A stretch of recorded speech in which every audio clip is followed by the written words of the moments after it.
wanting to marry this person that your relatives set you up with without even getting to know them well first. 40 to 50% of couples in the US and Canada find themselves a part of divorce rates, while in arranged marriages, they only have a divorce rate of 4%. This information was retrieved from everythingengagement.com. At one point or another in all of our lives, we will put marriage into consideration whether we decide to marry or not.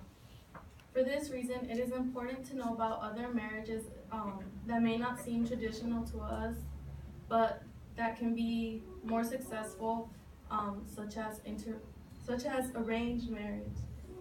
I was once a part of the many people who believed that arranged marriages were wrong.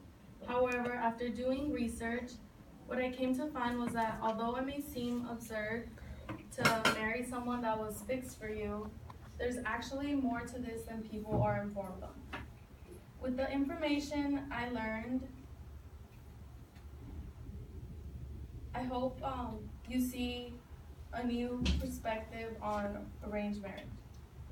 Arranged marriages are typically more successful because of what the union consists of as opposed to other marriages.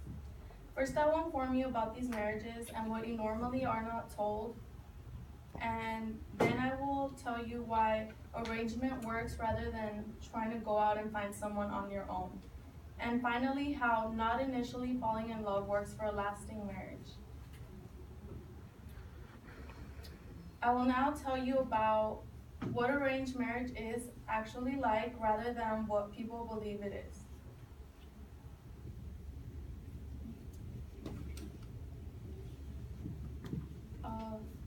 Unlike most people believe, arranged marriage is actually more lenient than controlled. In Jennifer Bauman's 2013 article, Faith, Family, and Happiness in Arranged Marriages, she says that there are actually relatively few forced marriages and that people choose whether they want to marry the person or not.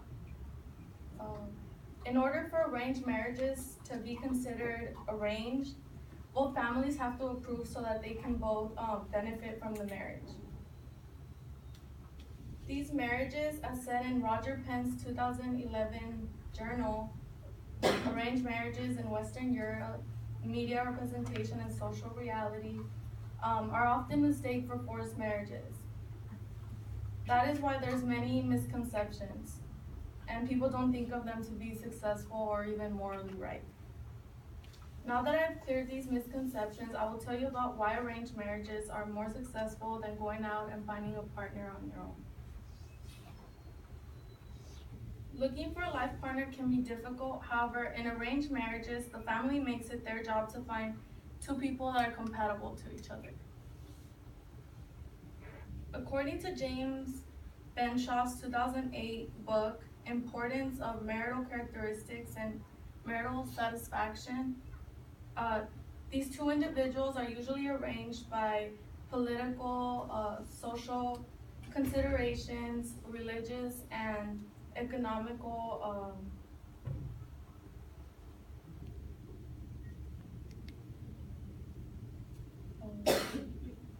similarities.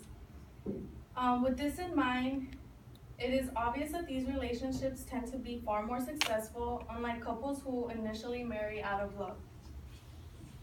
Couples within arranged marriages don't have to disagree on any major issues because they usually hold the same values and beliefs.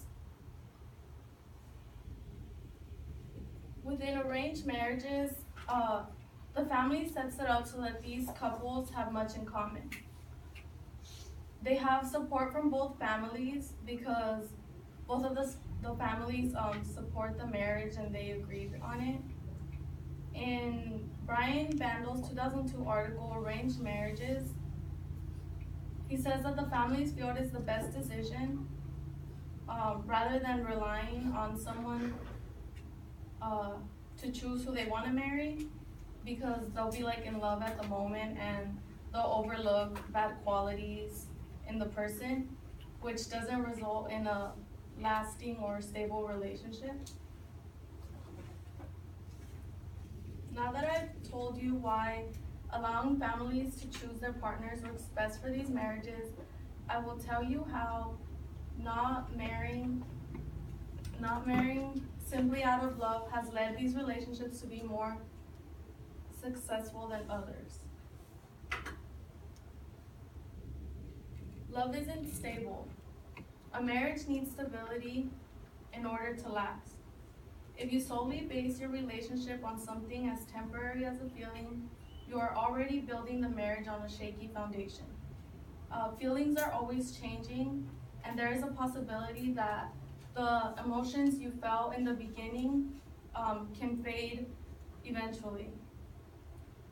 In Robert Epstein's 2013 article, How Love Emerges in Arranged Marriages, Two Cross-Cultural Studies, he says that those who have partners chosen for them eventually fall in love over time, while the ones that chose them to begin with, their love fades over time.